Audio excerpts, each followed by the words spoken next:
Hello everyone, welcome back on my YouTube channel. और आज के इस वीडियो में हम लोग national law university Delhi LLM 2020 का ये क्वेश्चन पेपर सॉल्व करेंगे। इसके पहले भी मैंने पंजाब यूनिवर्सिटी, BHU, इन सब के भी क्वेश्चन पेपर्स को कवर किया है, तो आप उस वीडियो को भी जाके चेक कर सकते हैं। तो चलिए इस वीडियो को स्टार्ट करते हैं बिना टाइम वेस्ट किए हुए। So the very first question is the constitution 104th amendment act 2020 has extended the reservation of seats for SCs and ST in the Lok Sabha and State Legislative Assembly from। जो भी current affairs के question या latest questions amendments के आते हैं या कोई भी करंट अफेयर्स के क्वेश्चंस हैं, अगर वो लीगल एक्सपेक्ट्स को टच कर रहा है तो आप उसको प्रिपेयर करके एग्ज़ाम में ज़रूर जाइए। Let's move to the options. Option A is 50 to 60 years, B 60 to 70 years, C 70 to 80 years, 18 years, and last is 40 to 50. So the correct answer of this question is option C. Let's move to another question. Question number second. The total number of judges in the Supreme Court of India, including the Chief Justice of India at present. At present में कितने जजेस हैं supreme court में, including chief justice of India. Okay, ये जो numbers हैं ये हमेशा चेंज होते रहते हैं। अगर हम लोग सबसे पहले से स्टार्टिंग करें तो पहले के कंपैरिजन में अब बहुत ज़्यादा जजेस बढ़ गए हैं। ठीक है, तो ये हमेशा चेंज होता रहता है। तो जब भी जाइएगा एग्ज़ाम देने के लिए तो आप एक बार ज़रूर इसको गूगल कर लीजिएगा कि सुप्रीम कोर्ट में अभी कितने जजेस हैं। सो इसका जो सही ऑप्शंस हैं, first option 29, B 30, C 32 and last is 34। अभी जो हैं जजेस वो 34 जजेस हैं, 33 plus 1। Okay, 1 is chief justice of India. इसमें सबको मिला के पूछा गया है कि चीफ जस्टिस ऑफ इंडिया को मिला के टोटल कितने जजेस हैं, तो टोटल 34 हैं। अगर चीफ जस्टिस ऑफ इंडिया को हटा देंगे, कहेंगे कि CJI को हटा के कितने हैं, तो 33 will be the correct answer. Next question को देखते हैं। Okay, the exchange of certain enclaves between India and Bangladesh along with the conferment of citizenship was carried out through the option A Constitution 100 Amendment Act 2015, B Constitution का 104th Amendment Act 2020, C Constitution 102nd Amendment Act 2018, and last option is legislative enacted under Article 4 of the Constitution।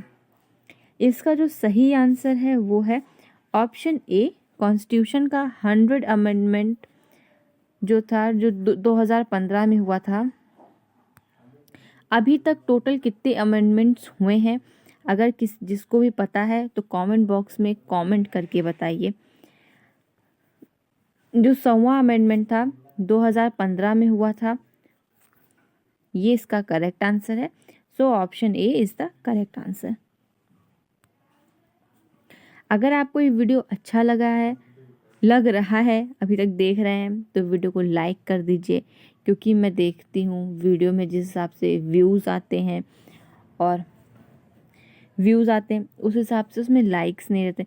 तो please video को like करिए, क्योंकि YouTube का कुछ algorithm ही ऐसा है कि लाइक वीडियोस को ज़्यादा शेयर करता है, प्रमोट करता है। तो प्लीज़ वीडियो को लाइक करिए और चैनल को सब्सक्राइब कर दीजिएगा। और अभी तक देख रहे हैं सबसे पहले वीडियो को लाइक कर दीजिए और फिर उसको देखते जाइए। चलिए नेक्स्ट क्वेश्चन की तरफ बढ़ते हैं। Question number 4। ओके, ये 4th क्वेश्चन है। For the impeachment of the president a resolution can be moved only after giving option A 10 days notice, B 14 days notice, C 7 days notice and last is 30 day notice। President के impeachment को लेके है कि जब president का impeachment हो रहा है तो जो रिजोल्यूशन पास हो कितने दिनों में होगा।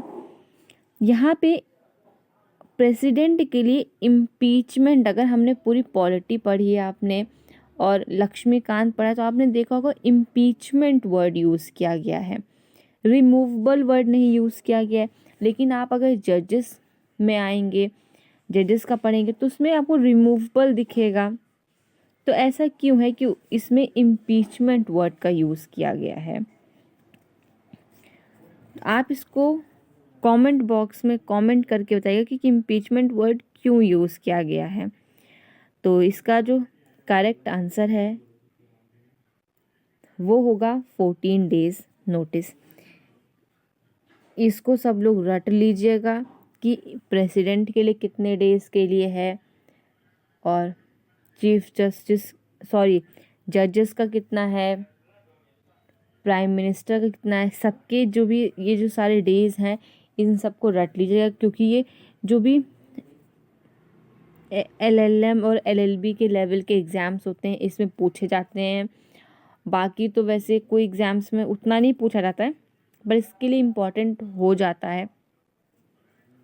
ओके, अगर आप LLM और LLB की दोनों की तैयारी कर रहे हैं, किसी को जिसको भी टारगेट कर रहे हैं, तो आप पॉलिटी ज़रूर पढ़ के जाइए। आप देखेंगे ना कि पॉलिटी से बहुत ज़्यादा क्वेश्चंस आते हैं। LLM में तो नहीं है, लेकिन LLB में आप पॉलिटी ही पूरा अगर आप पढ़ के जा रहे हैं, बेसिक पॉलिटी पे अगर आपने अपनी कमांड बना के जा रहे हैं तो आप बहुत आराम से आपका मेरिट लिस्ट में नाम आ जाएगा। तो पॉलिटी पढ़ना बहुत ज़रूरी है, उसको पढ़ के ज़रूर जाइएगा। LLM के लिए भी होता है, लेकिन LLM के लिए उतना इम्पोर्टेंट नहीं होता है। LLM के लिए आपको LLB में जो सब कुछ आपने पढ़ा हुआ है बेसिक्स, उस पर अगर आपने पकड़ बना ली है तो आपके क्वेश्चंस बहुत आराम से हो जाएंगे। ओके, चलिए नेक्स्ट क्वेश्चन की तरफ बढ़ते हैं। Question number 5। How many fundamental duties are there in part 4A। Fundamental duties के आर्टिकल्स क्या हैं? पार्ट 4A में है। ऑप्शन A 8, B 10, C 11 और लास्ट है D 12। तो टोटल कितने फंडामेंटल ड्यूटीज़ हैं पार्ट 4A में? सो फंडामेंटल ड्यूटीज़ स्वर्ण सिंह कमेटी के रिकमेंडेशन पे डाली गई थी कि जैसे हमारे पास कुछ फंडामेंटल राइट्स हैं तो वैसे ही हमें कुछ फंडामेंटल ड्यूटीज़ भी होने चाहिए। लेकिन ये जो फंडामेंटल ड्यूटीज़ हैं ये जस्टिफाइबल नहीं है नेचर में, कि अगर इसका कोई वॉयलेशन हो रहा है आप करें या ना करें, इसके लिए आप कोर्ट में या कहीं जा नहीं सकते हैं। वो आपके ऊपर है कि आप कर रहे हैं कि नहीं कर रहे हैं। लेकिन अगर आपके फंडामेंटल जो राइट्स दिए गए हैं उनका वॉयलेशन हो रहा है तो आप directly supreme court and high court approach कर सकते हैं by using article 32 and 226। 32 for the supreme court and 226 is for high court. Okay, तो fundamental duties is not justifiable in nature and fundamental rights are justifiable. अगर इसका fundamental rights का violation हो रहा है तो आप रिट्स को यूज़ कर सकते हैं। आप जो कॉन्स्टिट्यूशनल रेमेडीज़ हैं आप डायरेक्टली सुप्रीम कोर्ट और हाई कोर्ट में अप्रोच कर सकते हैं, पर फंडामेंटल ड्यूटीज़ के लिए ऐसा कुछ भी नहीं है। फंडामेंटल ड्यूटीज़ स्वर्ण सिंह कमेटी के रिकमेंडेशन में डाला गया था। ओके, तो ऑप्शंस हैं 8, 10, 11, 12। टोटल कितने फंडामेंटल ड्यूटीज़ हैं? So the correct answer of this question is 11। There are total 11 fundamental duties in Part 4A of Constitution.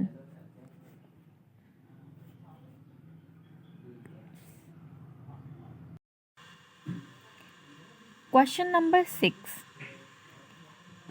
When can the joint sitting of both the houses of Parliament be convened? Option A, when a bill is rejected by the other house. Option B, when houses have finally disagreed as to the amendment to be made in the bill. Option number 6, C, when more than 6 months have elapsed from the date of the reception of the bill by the other house without the bill being passed by it. And last option is all of the above. Question है कि joint sitting कब होगी दोनों houses की parliament में, lower house and upper house, Rajya Sabha and Lok Sabha. तो इसका जो सही आंसर है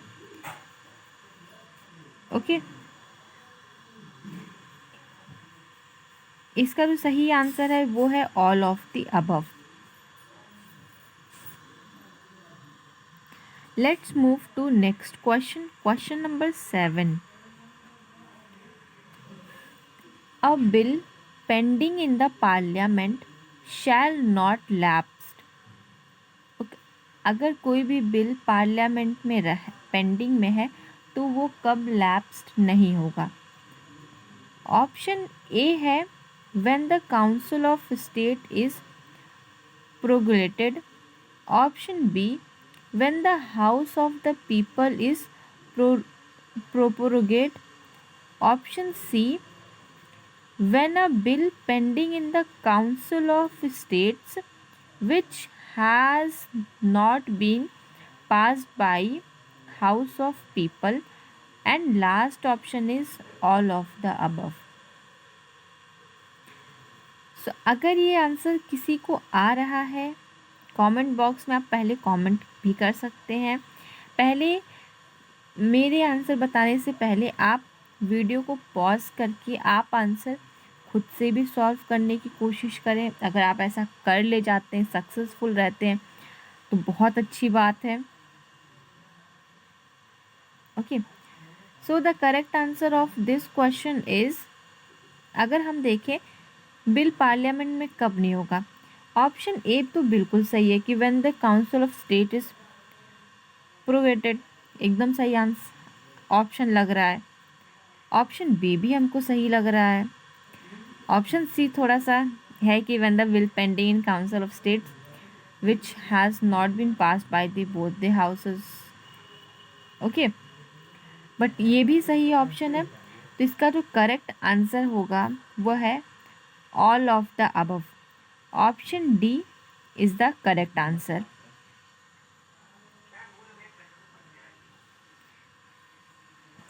आपको वीडियो अच्छा लग रहा है, यहाँ तक आप देख रहे हैं, तो वीडियो को तुरंत लाइक कर दीजिए, चैनल को सब्सक्राइब कर दीजिए और सबके साथ शेयर कर दीजिए। ओके, अब चलिए नेक्स्ट क्वेश्चन की तरफ बढ़ते हैं। Question number 8। क्वेश्चन नंबर 8 है, a money bill passed by the house of the people and transmitted to the council of state the council of states. Okay, question है कि मनी बिल पास होता है house of the people, Lok Sabha से, and transmitted to council of states. तो council of states क्या करेगी? Option a है can not make any recommendation on the money bill. Okay, option b can keep the bill only during the duration of the session. Option C can not delay for more than 14 days। And last option, option D is cannot delay for more than 30 days. I am giving you 1 minute for this question. सोचिए और इसका answer आप टिक करके रखिए। मैं आपको इसका बताती हूँ कि इसका क्या सही आंसर होगा। Wait for few seconds.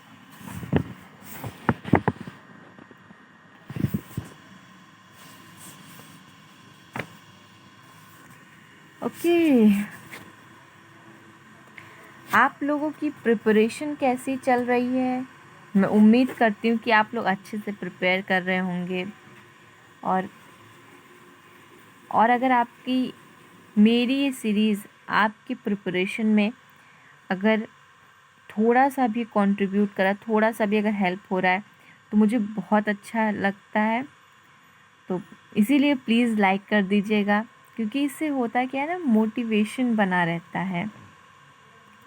Okay, yes, तो इसका जो सही आंसर है वो है option C, can not delay for more than 14 days।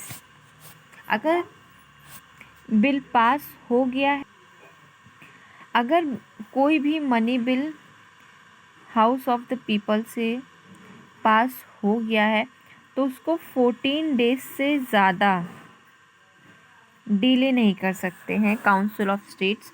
So option C is the correct answer. Here it is. Let's move to question number 9। Who will decide if any question arises whether a bill is a money bill or not? Very easy question. मुझे नहीं लगता कि इसमें option की मतलब ज़रूरत तो अगर दिया गया है, लेकिन आपको एकदम रटा होना चाहिए। Very easy question. Okay, option A president, option B vice president, option C speaker, and last option D is finance minister. Very easy question. Money जो बिल जा रहा है वो मनी बिल है या नहीं, इसको कौन डिसाइड करता है? We all know speaker is the correct answer. Speaker ही डिसाइड करता है कि मनी बिल है कि नहीं है। So option C is the correct answer. ऐसे क्वेश्चन आ जाते हैं, मतलब ये क्वेश्चन मैंने देखा है कि ये बहुत ढेर सारे एग्ज़ाम्स में आ जाते हैं, जिसमें भी पॉलिटी तो सब में होती है, पर ये मोस्ट ऑफ द एग्ज़ाम्स में मैंने देखा है, एलएलबी में भी और एलएलएम में, दोनों में मैंने बहुत ही सारे प्रीवियस ईयर क्वेश्चन पेपर्स में देखा है कि क्वेश्चन आता है, तो इसको एकदम रट लीजिए क्वेश्चन, और इसको बिल्कुल गलत करके मत आइएगा आप लोग। Okay, let's move to question number 10. Okay, the minimum number of judges in the Supreme Court required for the purpose of hearing any reference under Article 143 is। Articles वाले क्वेश्चंस तो थोड़े से टफ भी होते हैं, और टफ इसलिए कह सकते हैं इनको क्योंकि अगर आपको आता रहेगा then only you will able to do that question, otherwise थोड़ा मुश्किल होता है। सो ऑप्शंस हैं option A 2, option B 3, option C 5 and last option 7। Okay, so think of this question की कितने जजेस चाहिए आर्टिकल 143 के हिसाब से।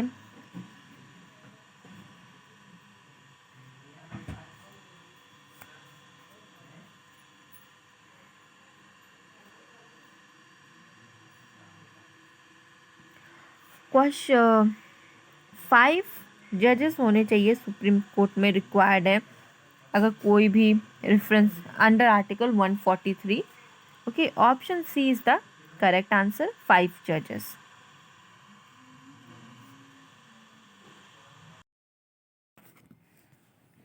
Question number 11, who can be removed from office in like manner and on the like grounds as a judge of the Supreme Court। Okay, supreme court के जज किस ग्राउंड्स पे रिमूव्ड होते हैं, अगर आपको ये पता है देन ओनली आप इस क्वेश्चन को कर सकते हैं। Okay, option A attorney general, option B comptroller and auditor general CAG, option C advocate general and last option D solicitor general. Okay, so what is the correct answer of this question?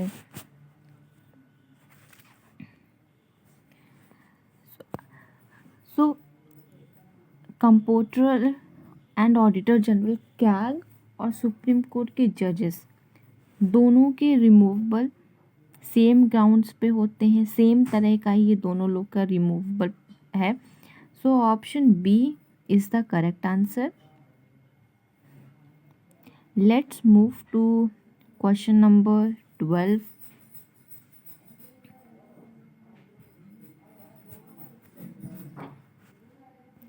Under Article 200 of the Constitution, when a bill is passed by the state legislative assembly and presented to the governor may option A assent to the bill, option B withhold the assents, option C reserve the bill for the consideration of the president, and last option A, B and C, all of the above, तीनों option सही होंगे। So yes, अगर कोई भी bill state legislative assembly से पास होके governor के पास जाता है तो गवर्नर अपनी एसेंट्स दे भी सकते हैं, यस और नो, होल्ड भी कर सकते हैं और उस बिल को रिज़र्व कर सकते हैं कि ये प्रेसिडेंट की कंसिडरेशन के लिए। तो जैसे ही प्रेसिडेंट के कंसिडरेशन के लिए होल्ड करेंगे तो फिर वो बिल प्रेसिडेंट के पास चला जाएगा, प्रेसिडेंट अपनी एसेंट्स देंगे या फिर से भेज भी सकते हैं उस बिल को काउंसिल्स ऑफ मिनिस्टर्स के पास। सो यस, ये तीनों ऑप्शन सही हैं। Governor can give assents to the bill, withhold and reserve for the consideration of the president. So option D here is the correct answer, A, B and C. Let's move to next question. Question number 13. Okay. Which provision of the Constitution of India authorize the Parliament to make a law to remove the jurisdiction of the Supreme Court? Here question is directly based on articles. So articles याद करना, article and sections कितना important हो जाता है ये सबको पता है, लेकिन याद हो जाते हैं, इतना मुश्किल काम नहीं होता है अगर आप उसको 2-3 बार देखें, रेगुलर बेसिस पे रिवीजन करते रहें, आप पेजेस को पलटते रहें, तो आपको बहुत आराम से याद हो जाएंगे। और सेक्शंस को याद करने का कोई शॉर्ट ट्रिक नहीं होता है, कुछ भी नहीं होता है। सिर्फ़ और सिर्फ मुझे जो लगता है वो होता है कि आप पहले अच्छे से पढ़ लें, फिर उसको डेली मतलब हर थर्ड डे, और पहले तो हर थर्ड डे, फिर हर हफ्ते, ऐसे 7 डे पे ये बेसिस पे रिवीजन करते रहें। आपको चीज़ें अब बहुत आराम से याद हो जाएंगी, कोई इसमें घबराने वाली ज़रूरत नहीं है।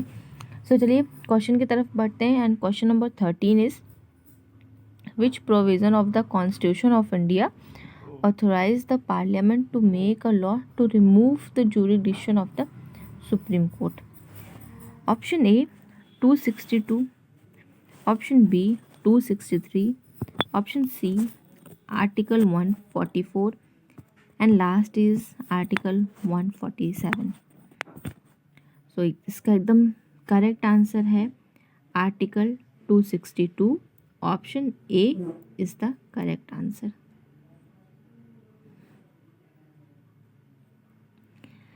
Let's move to question number 14. Okay. The Interstate Council was established under Article A, Parliamentary Law. Option B, the Constitution. Option C, Executive Order. And last, Option D, Sarkaria commission recommendation. Sarkaria commission का recommendation क्या था, अगर किसी को पता है तो option में लिख के बताइए कि क्या था। Okay,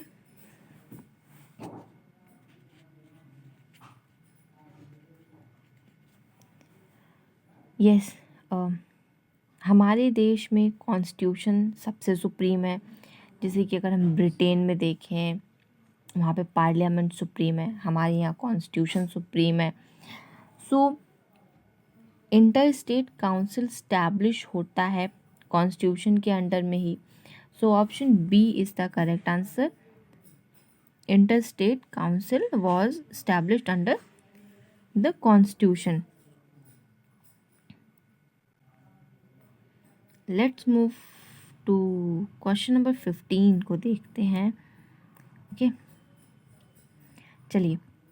the constitution of India came into force with effect from 26th January 1950 based on option A, a resolution of Constituent Assembly, option B, Article 394, option C, Order of Governor General, and option D, Order of President of Constituent Assembly।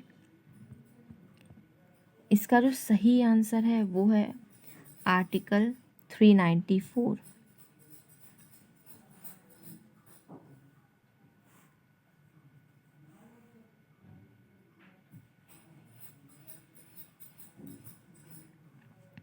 Question number 16, if the amendment to the first schedule to the Constitution is made to change the name of a state, then the procedure required is option A, 2/3 majority in both the houses। Okay, question एक बार फिर से ध्यान से पढ़ लीजिए। First schedule of the constitution is made to change the name of the state. State का अगर नाम चेंज करना है, ठीक है, तो क्या प्रोसीजर चाहिए होगा, रिक्वायर्ड है। ओके, ऑप्शन एक है कि दोनों, ऑप्शन ए कह रहा है कि बोथ हाउसेस में 2/3 मेजॉरिटी चाहिए। Okay, 2/3 majority in both the houses of parliament. Option B है 2/3 majority in both houses and ratification by not less than half of the states. Option C, simple majority of both the House of Parliament. And last option, simple majority in both houses and ratification by not less than half of the states. तो अगर हम option B और option D को देखें तो ये दोनों option एक दूसरे के अपोजिट और एंटी ये ऑप्शंस हैं। ओके, ये दोनों एकदम से एंटी ऑप्शंस हैं, बी एंड डी। तो दोनों या तो सही होंगे या तो गलत होंगे। ठीक है, तो अगर हम एकदम एलिमिनेशन मेथड से भी, अगर दिमाग से भी यूज़ करें कि एक स्टेट का नाम चेंज करने के लिए क्या चाहिए, अगर आपने देखा भी होगा थोड़ा बहुत भी, अगर आप एक्टिव रहते हैं तो अगर आपने करंट अफेयर्स में देखा होगा इलाहाबाद, अयोध्या, फैज़ाबाद, अगर इन सब में जो नाम के चेंजेस हुए यूपी में, ठीक है, यूपी में जो नाम के चेंजेस हुए हैं, तो आपको पता होगा कि क्या प्रोसेस रहा होगा।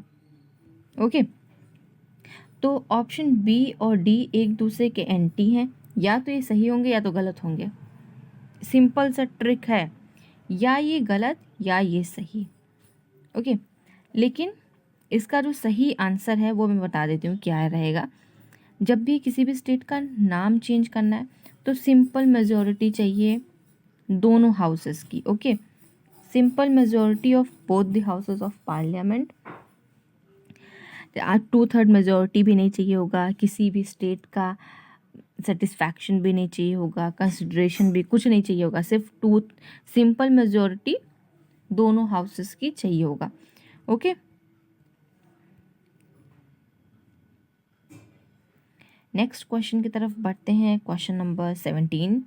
For the first time in India one of the house of parliament passed a resolution for the removal of a जज। हु वॉज द जज? जज को हटाना बहुत ही मुश्किल काम है, पर फर्स्ट टाइम इन इंडिया, जैसा क्वेश्चन कर रहा है कि फर्स्ट टाइम, ओके, कब हुआ था? ठीक है, कि एक हाउस से पार्लियामेंट के रिजोल्यूशन पास कर दिया गया था, और कौन थे वो जज? So yes, justice Sumitra Sen is the correct answer. Option B is the correct answer. She was the जज, और इनके अगेंस्ट में एक रिजोल्यूशन पास हो गया था, लेकिन सक्सेसफुल नहीं था। हाँ, ये सक्सेसफुल नहीं था।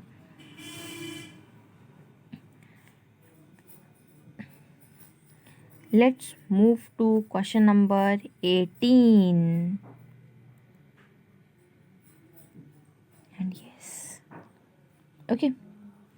President can promulgate an ordinance under Article 123 if option A, Council of State is adjourned and House of the People is prorogued. Option B, Council of State is prorogued and House of the People is adjourned. Option C, Council of State is adjourned and House of People is dissolved. And last option, both Council of States and House of People are not in session. Okay. ये बात हम सबको पता है कि president ordinance कब issue कर सकते हैं। ठीक है, तो ये क्वेश्चन तो बहुत आराम से किया जा सकता है, बहुत ही सिंपल क्वेश्चन है कि प्रेसिडेंट ऑर्डिनेंस कब पास करेंगे। So the correct answer of this question is, I am giving you 10 seconds only. आप इस पर टिक करके रखिए कि आपको कौन सा क्वेश्चन सही लगता है। Only 10 seconds.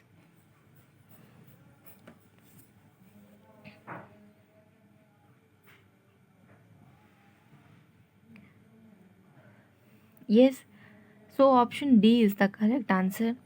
जब दोनों ही, यस सॉरी, जब दोनों ही council of states and house of people, okay, Rajya Sabha and Lok Sabha, जब ये दोनों सेशन में नहीं रहेंगे तभी ऑर्डिनेंस होगा। So option D is the correct answer, when both council of states and house of people are not in session. Okay, let's move to question number 19. Question number 19. The presidential election can be challenged only in option A, High Court of Delhi, option B, Supreme Court, option C, Election Commission, option D, Special Tribunal. Presidential election कहाँ challenge कर सकते हैं? अच्छा, okay, yes, इसका जो सही answer है वो है supreme court. So option B is the correct answer, supreme court is the correct answer. Question number 20 is the doctrine of eclipse was first use to interpret, option A article 13 clause 1, option B article 13 clause 2, option C article 13 clause 3 and last option article 13 clause 4। जब ऐसे आते हैं options, article ये clause ये, article ये clause ये, सो ये बहुत डिफ़िकल्ट क्वेश्चन से लगते हैं। और ये सिंपल से अगर आपको आता है तो आप इसको सही कर ले जाओगे, नहीं आता है तो नहीं। थोड़ा बहुत होता है कि इसमें डर भी रहता है, रिस्क होता है। अगर आता है देन तो कोई प्रॉब्लम ही नहीं है, और नहीं आता है तब प्रॉब्लम है कि नहीं आ रहा है। So option A is the correct answer.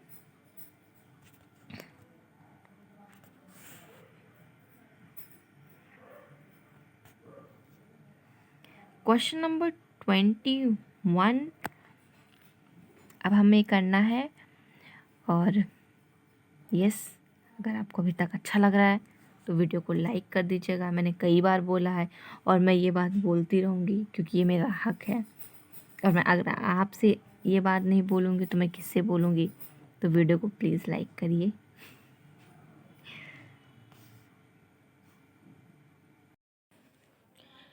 Question number 21.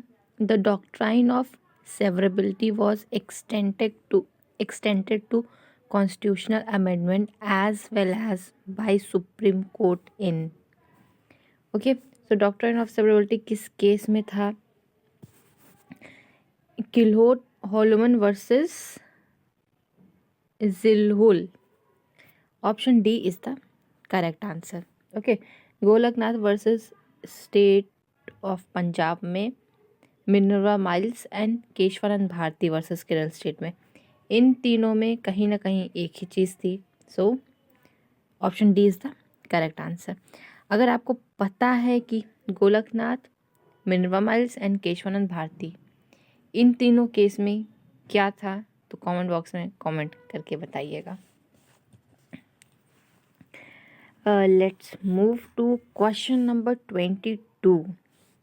Sorry, yes. Question number 22. Okay. Proclamation of emergency means a proclamation issued under. Okay. Article 352, Article 356, Article 360 and all of them. So proclamation of emergency, अगर emergency का क्या मतलब होता है, किस article में है? इसका जो सही आंसर है वो होगा आर्टिकल 352। ओके, आर्टिकल 360 में फाइनेंशियल इमरजेंसी, आर्टिकल 356 में प्रेसिडेंट रूल, जिसको हम लोग famously it is known as president rule, और स्टेट इमरजेंसी भी बोलते हैं, एंड 352 में नेशनल इमरजेंसी। तो अगर कभी भी इमरजेंसी बस कह रहा है कि यहाँ पे क्वेश्चन पूछा प्रोक्लेमेशन ऑफ इमरजेंसी का मतलब क्या है, तो ये आर्टिकल 352। ओके, चलिए क्वेश्चन नंबर 23 की तरफ बढ़ते हैं। और क्वेश्चन नंबर 23 है, the total number of members in the legislative council of a state shall not exceed dash of the total number of member in legislative assembly. कितने total members होने चाहिए? Okay, option 1/2, B 1/4, C 1/3 and last is no limit.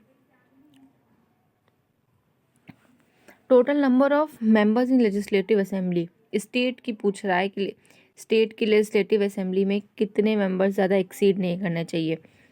सो इसका जो कितने 1/3 से ज़्यादा नहीं exceed करने चाहिए. सो 1/3 is the correct answer.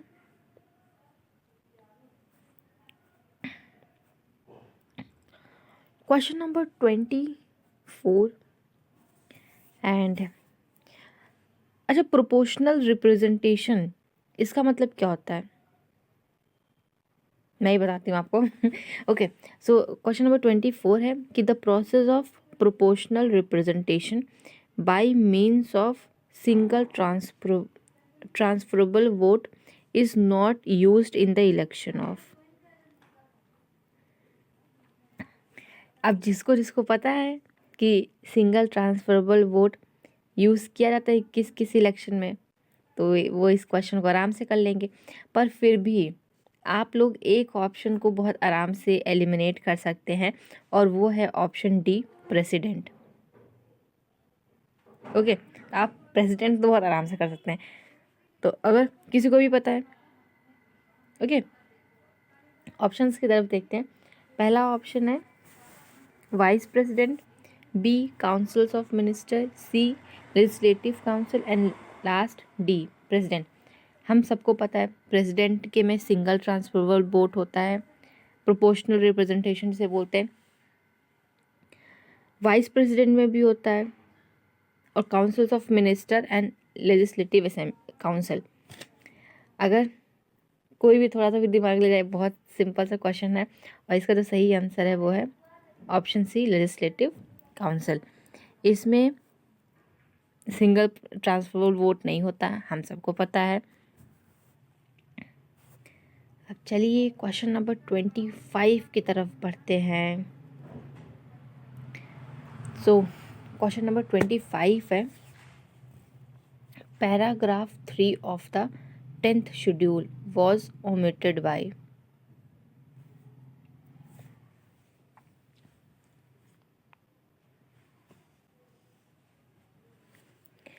Option A, the constitution 52nd Amendment Act 1985, B the Constitution 58th Amendment Act 1987, C option the Constitution 91st Amendment Act 2003 and last 96th Amendment. Okay, so इसका सही answer क्या है? इसका जो सही answer है वो है option C. Option C is the correct answer. 91st amendment में जो 2003 में हुआ था, उसमें 10th शेड्यूल है, ओके, उसके थर्ड पैरा में जो लिखा गया था, थर्ड पैरा था, उसको हटा दिया गया था. Amendments are very important. जो भी लेटेस्ट अमेंडमेंट्स हुए हैं उसको तो आप ज़रूर पढ़ के जाइएगा और लेटेस्ट अमेंडमेंट्स आपको पता भी होने चाहिए. ये अमेंडमेंट्स लेटेस्ट जो होते हैं बहुत ही ज़्यादा इम्पॉर्टेंट होते हैं और जो कुछ इम्पॉर्टेंट अमेंडमेंट्स हैं उसको भी पढ़ के, जैसे कि इमरजेंसी के टाइम के अमेंडमेंट्स हो गए, इन सारे अमेंडमेंट्स को आप अच्छे से पढ़ के जाइएगा. बहुत इंपॉर्टेंट होते हैं और बहुत फेमस हैं, तो इसलिए आपको पढ़ना ही पड़ेगा. मतलब फेमस इम्पॉर्टेंट है तभी तो अगर आप चाहते हैं तो मैं एक वीडियो बनाऊंगी कुछ इम्पॉर्टेंट अमेंडमेंट्स के ऊपर. तो आपको ये वीडियो चाहिए तो कमेंट बॉक्स में ज़रूर बताइएगा. अब क्वेश्चन नंबर 26 की तरफ बढ़ते हैं और देखते हैं कि क्वेश्चन नंबर 26 में क्या है. So question number 26 is the total number of judges in the Supreme Court, including the Chief Justice of India, was increased to 34 by. अभी सुप्रीम कोर्ट में कितने जजेस हैं? अभी जो है टोटल 33 है, +1 चीफ जस्टिस ऑफ इंडिया को अगर हम मिलाते हैं तो टोटल 34 है। ओके, तो ये किस में किया गया था? ऑप्शंस को देखते हैं। The constitution, 102nd amendment act 2018। Option B, the constitution 103rd amendment act 2019। C option, the constitution 104th amendment act 2020। And last option, the supreme court number of जजेस अमेंडमेंट एक्ट 2019। सो आपको क्या लगता है क्या सही आंसर होगा? पता है आपको? तो कमेंट बॉक्स में करिए पहले comment. I am giving you 5 second more for this question. आप पहले जब भी किसी क्वेश्चन को पढ़ें, मेरे बताने से पहले आंसर आप एक बार कोशिश क्या करिए, पॉज कर दिया करिए वीडियो को, पढ़ के फिर उसको ट्राई करिए कि इसका सही आंसर क्या हो सकता है। सो मैं दे रही हूँ आपको 5 सेकेंड, आप इसका सही आंसर बताइए।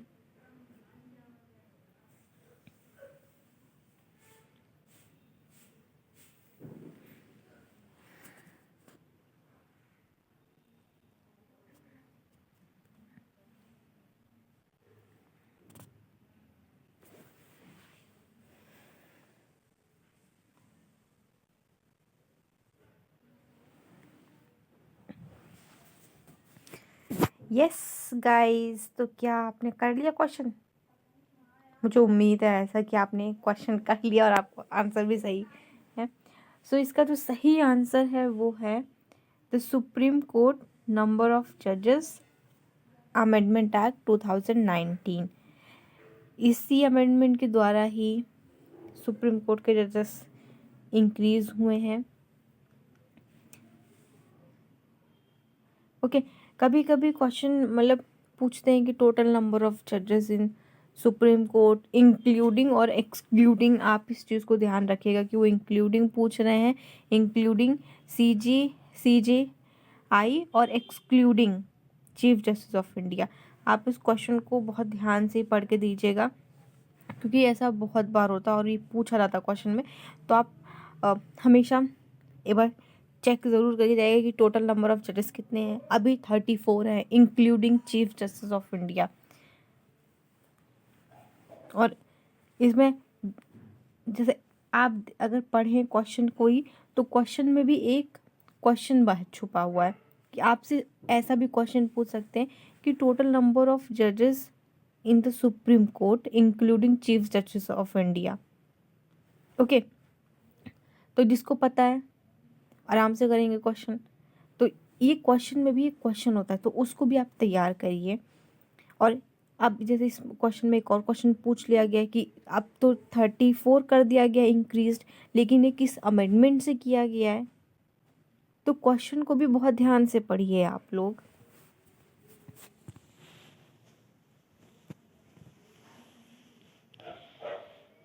Let's move to next question, question number 27। The power to prorogue the House of People is exercised by option A, President, option B, Prime Minister, option C, Speaker, and option D, Councils of Minister. I am giving you 10 seconds for this question. आप इस question का जो भी सही answer आपको लगता है mark करके रखिए। मैं आपको इसका आंसर 10 सेकेंड में बताती हूँ। 10 सेकेंड मतलब आप इस क्वेश्चन को पढ़िए और समझिए और आप भी मेरे, जैसे मैंने बहुत बार बोला है कि मेरे बताने से पहले, आप क्वेश्चन को आंसर बताने से पहले आप अपने क्वेश्चन को पढ़ के आपको लगता है क्या है आप पर, क्योंकि ये चीज़ बहुत ज़रूरी होता है। टेस्ट पेपर्स जितने भी होते हैं एनालाइज करना, जो भी प्रीवियस ईयर क्वेश्चन पेपर्स होते हैं, हम इसीलिए करते ही हैं कि हमें कितना आ रहा है, कितना हम क्वेश्चन को टैकल कर पा रहे हैं। तो आप पहले से एक बार मार्क करके रखा करिए। अगर ऐसा नहीं हो पाता है तो वीडियो को पॉज कर दिया करिए, फिर करिए, पर करिए ज़रूर। सो 10 सेकेंड में आप इस क्वेश्चन को का आंसर मार्क करिए। ऑप्शन है प्रेसिडेंट, बी है prime minister, C speaker and last option councils of minister.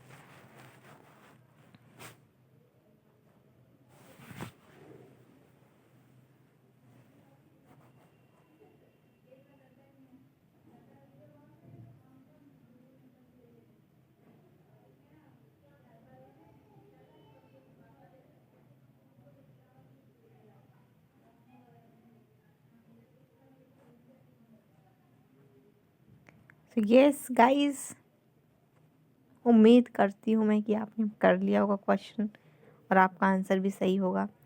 सो इसका जो सही आंसर है वो है option A, president. Yes, president is the correct answer of this question.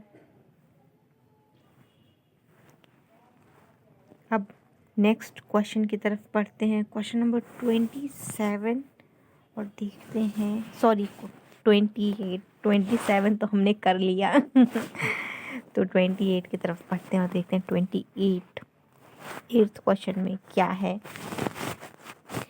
So question number 28 is a member of parliament disqualified under the anti-defection law is also disqualified to be appointed as minister is provided for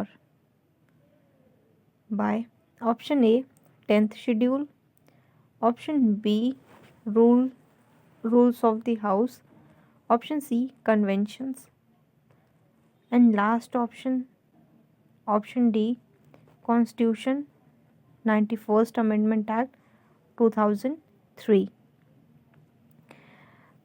so members of parliament disqualify करते हैं anti defection law, दल बदल।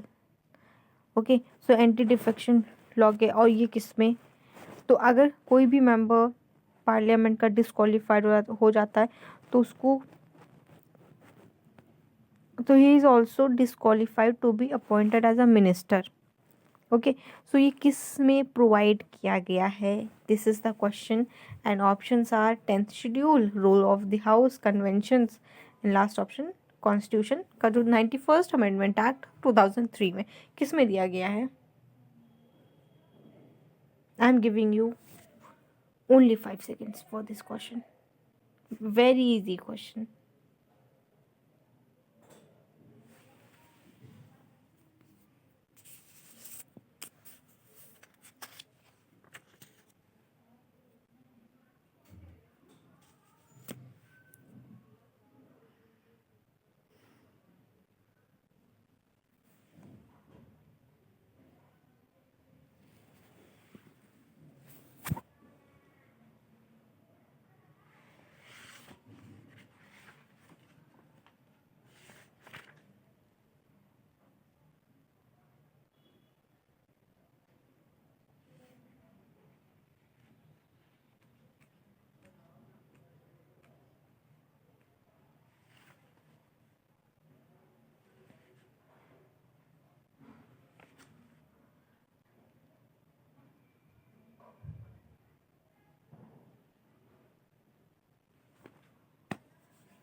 सो प्यारे दोस्तों, उम्मीद है friends कि आपने क्वेश्चन कर लिया होगा और आपका आंसर भी सही है। सो इसका जो सही आंसर है वो है द कॉन्स्टिट्यूशन में 91st अमेंडमेंट एक्ट 2003 में हुआ था, उसमें एंटी डिफेक्शन लॉ है जिसके तहत कोई भी member of parliament is disqualified for appointment as the Minister, and it is provided in the Constitution 91st Amendment Act of 2003. Let's move to question number 29. Yes. So question number 29 में है, the councils of state enjoy co-equal power with the House of the People in option A, Constitutional Amendment Bill, option B, Introduction of Money Bill, option C, Creation of All India Service, and last option, all of them.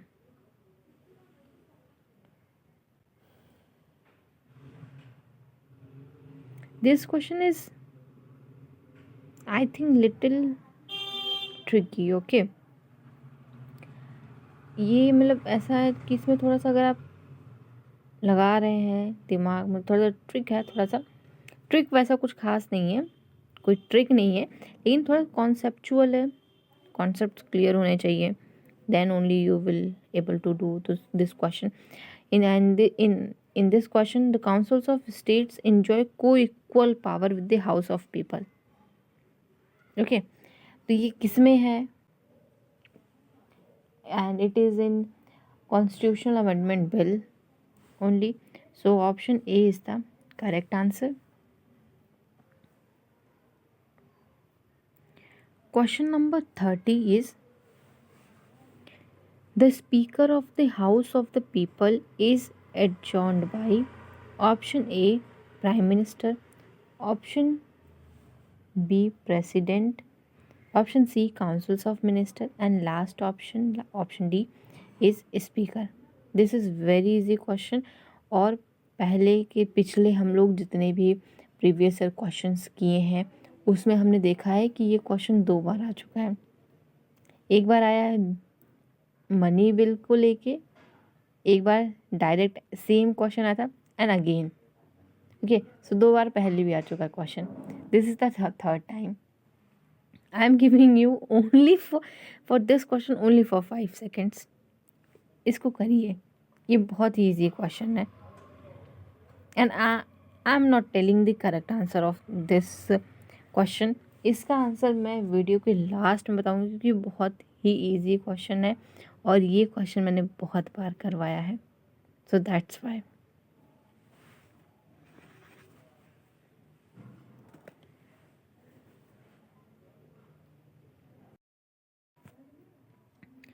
And question number 31 की तरफ बढ़ते हैं. Okay, अगर इस video में ये पूरे question 100 questions हैं और ये टोटल आना लिटिल बिट मुश्किल होता है, तो इसका सेकंड पार्ट भी मैं बनाऊंगी, और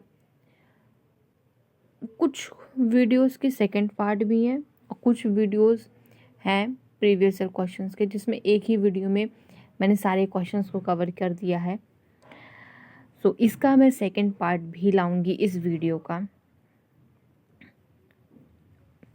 सो येस, क्वेश्चन नंबर 31 की तरफ बढ़ते हैं. And question number 31 is, X sells a minor but a married girl to a brutal keeper. Has X committed any offence under the Indian Penal Code 1860?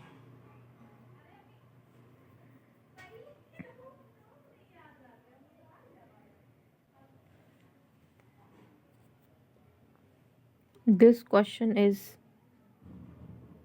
we all know that X is committed an offence, okay, under the IPC 1860. And options की तरफ पढ़ते हैं. Question को बहुत ध्यान से पढ़ा करिए. जो भी ऐसे क्वेश्चंस आते हैं, ऐसा केस में केस स्टडी टाइप्स, या पूछ लिया गया कि ऐसा हुआ है, ऐसे सिचुएशनल बेस्ड है और इस पर कौन सी IPC लगेगी, तो उन क्वेश्चंस को बहुत ध्यान से पढ़ा करिए. Option A is trafficking of person, option B procreation of a girl by kidnapping, or abduction. Option C, selling minor for purpose of prostitution. And last option is both trafficking and selling minor for purposes of prostitution. The correct answer of this question is option D. Okay. Let's move to question number 32. And this question is last question of this video. In the second part of the second part of this video, okay उसका वो video आ जाएगा 2 दिन में, with in 2 days इसके second part भी आ जाएगा. उसमें आपको मैं पूरा 33 से 100 वहाँ तक के पूरे क्वेश्चंस को कंप्लीट करवा दूँगी. इस वीडियो में सिर्फ 32 तक ही करते हैं और ये लास्ट क्वेश्चन है आज का. ओके, सो क्वेश्चन नंबर 32 को पढ़ते हैं जल्दी से. Identify the offense committed in the following situation. Okay, why a butcher selling beef was threatened in the open market by a group of people that if he bought or sold beef, he would be prosecuted and his living in the municipality would be jeopardized. Option A, extortion. B, assault. Last option C is intentional insult. And last option is criminal intimidation. So इसका जो correct answer है वो है option D.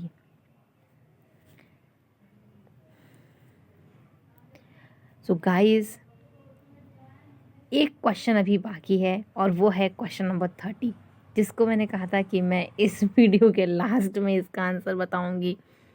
Okay, मुझे पता है आप लोगों ने कर लिया है and I am very happy, क्योंकि मैंने इतनी बार कराया यार, 2 बार कराया, तीसरी बार है. तो अगर आपने क्वेश्चन कर लिया है यार तो मुझे बहुत खुशी है. सो इसका जो सही आंसर है क्वेश्चन नंबर 30 का वो है speaker. Speaker is the correct answer. Okay, the session of house of a people is adjourned by the speaker. and money bill, non money bill, इसका भी क्वेश्चन था.